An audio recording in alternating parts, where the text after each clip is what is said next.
What's going on, everybody? Extravagant Fragrances back here again. So today I want to get into different types of ways of selling your fragrances, and that is the difference between the retail physical storefront, like a brick and mortar, and your online sales, right? And so I want to get also into the pros and cons of each. I actually got into it was a discussion I had with a fellow vendor the other day, and he was saying that he wants to pull away and just sell only online. And so I had to, kind of share with him just some of my experiences, being that I sell mostly online. I mean, I do some retail, like physical retail, but I sell mostly online. And but I've also have experience with having a physical retail setup as well. And so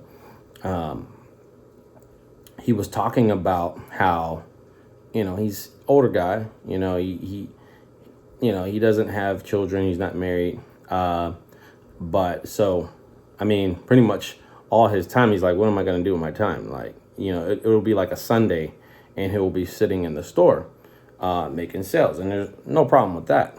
However, he wants to be able to kind of like pull away, where he can kind of have the business run itself.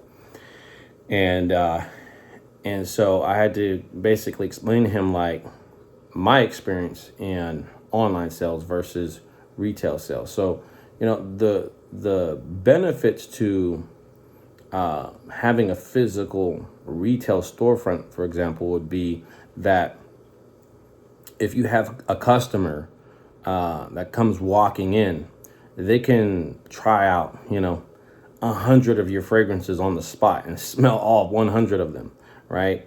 And from experience, people who shop on a retail level, they tend to be a little more impulsive.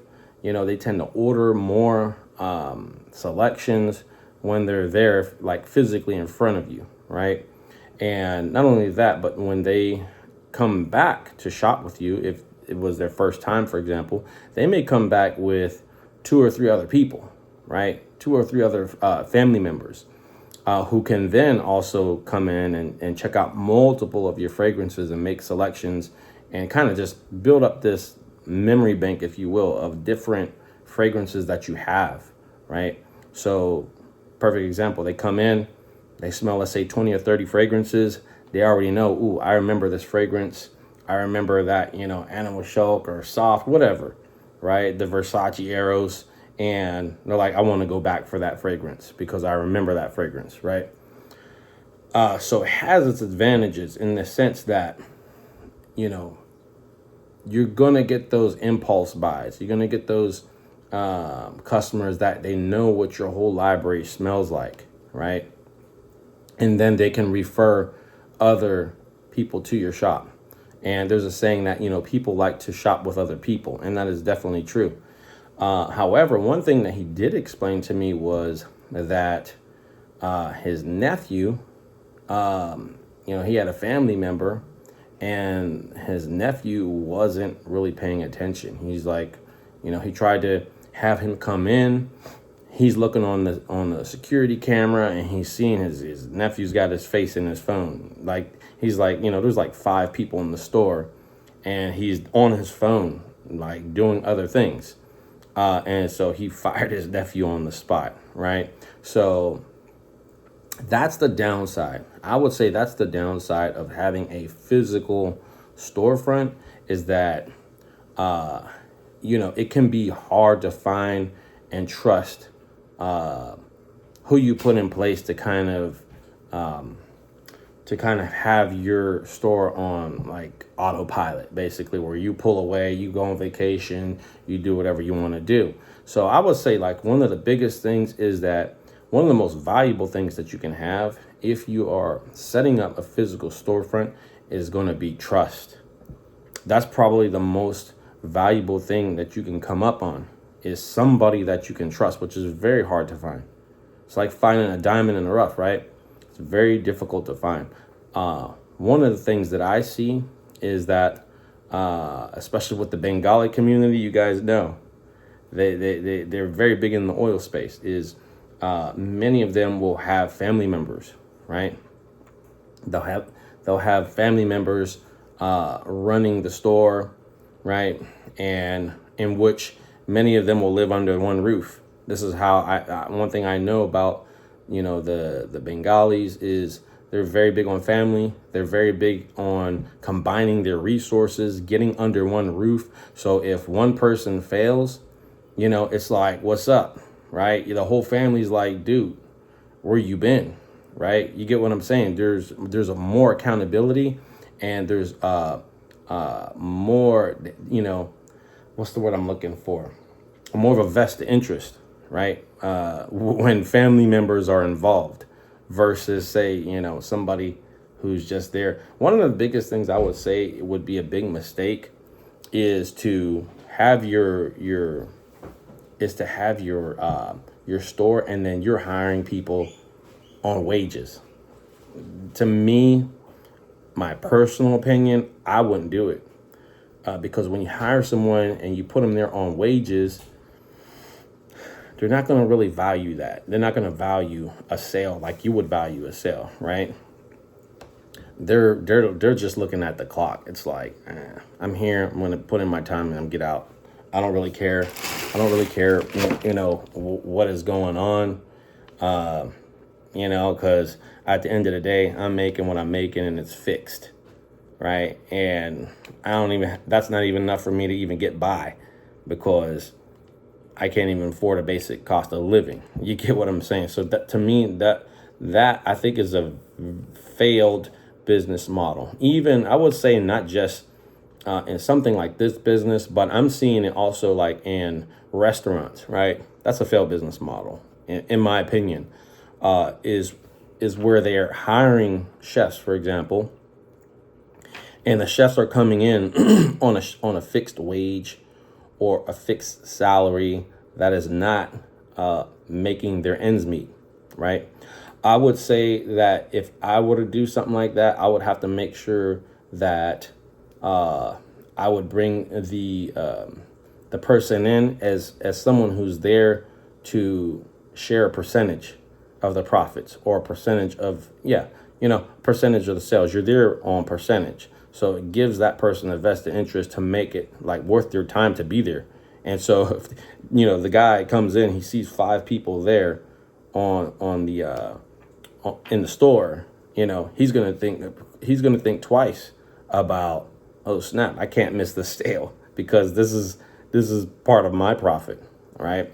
If you're there working for a percentage and that's part of your profit, you're going to take it more serious than the person who's there knowing that they're guaranteed to make that wage, and then they're just clocking out and going home, right?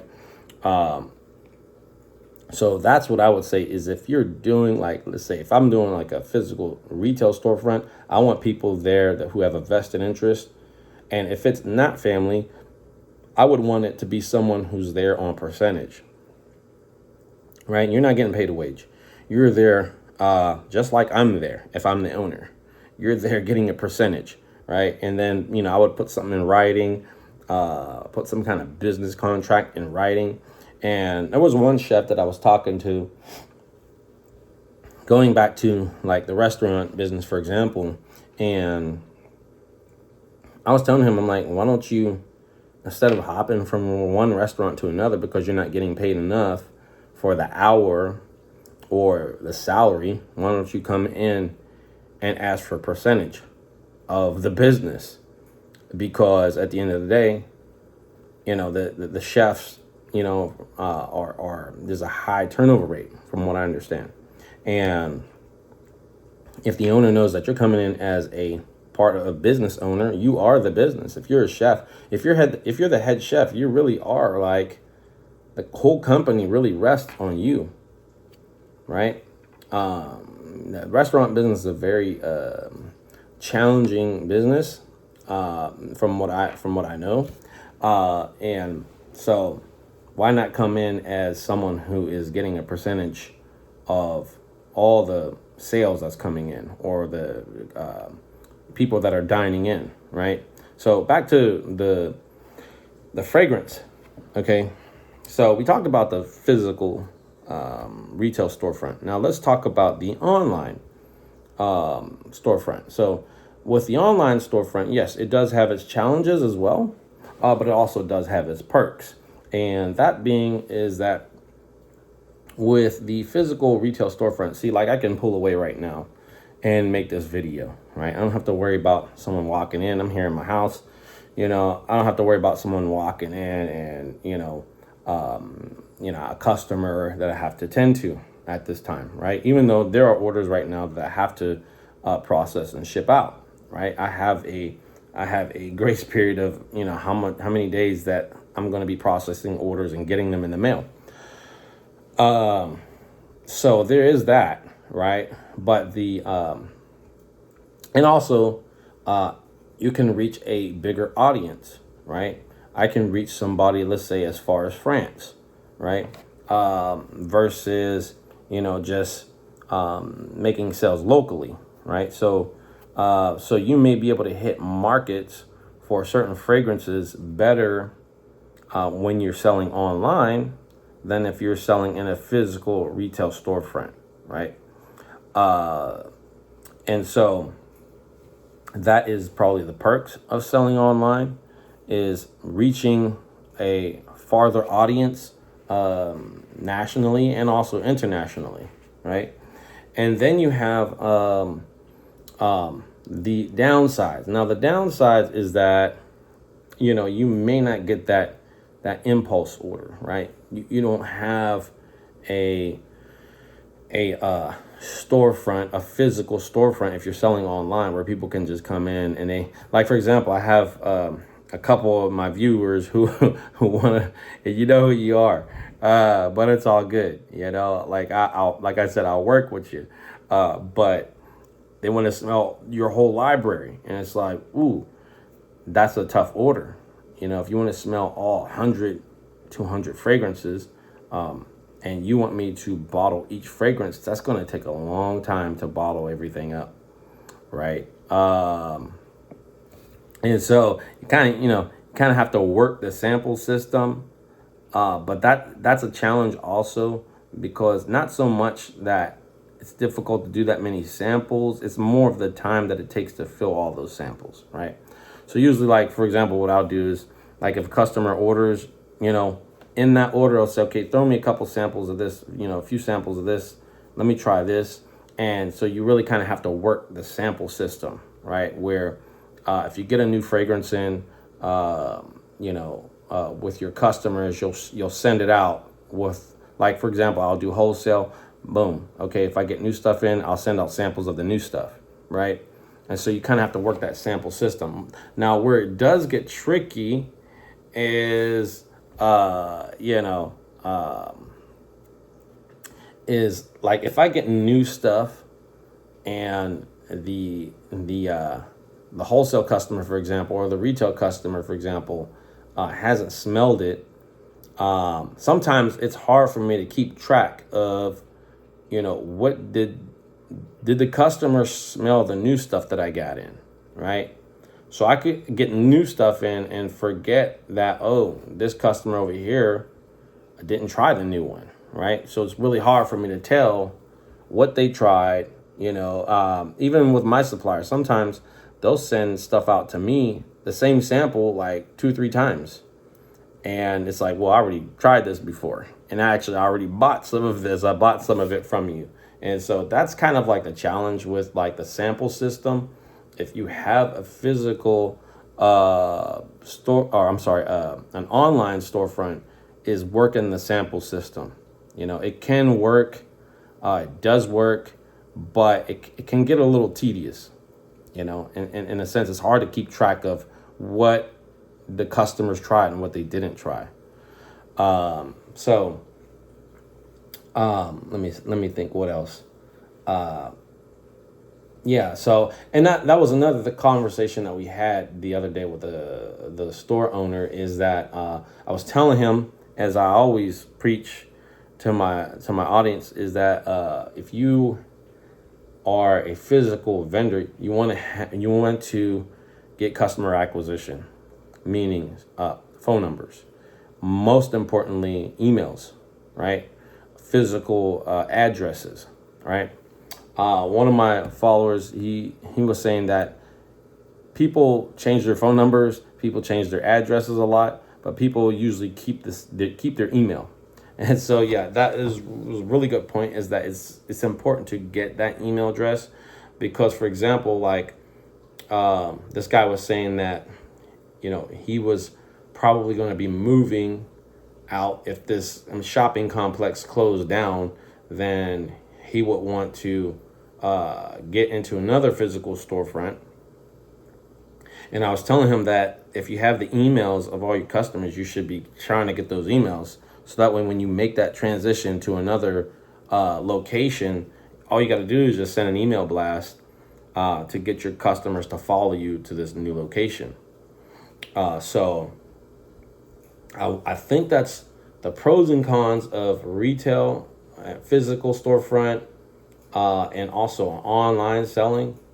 And I don't think I left anything out. But if you found this video useful, like, subscribe, and share. Don't forget to sign up to my email list as well. There are certain offers I put out there that I don't put out online. When I get new stuff in, I will send out an email blast. So this just kind of helps. And I don't do a lot of like spamming, meaning I don't just, like, if I put something out, it's because I get stuff that's new, right? Or I'm running a special or something like that. You know, you have a lot of companies, they just do this like automatic emails, and it's just, you know, just emails just to send an email. No, I actually put emails out when I have new things or if I'm running specials. So like I said, like, subscribe, share, and see you soon. Take care, everybody.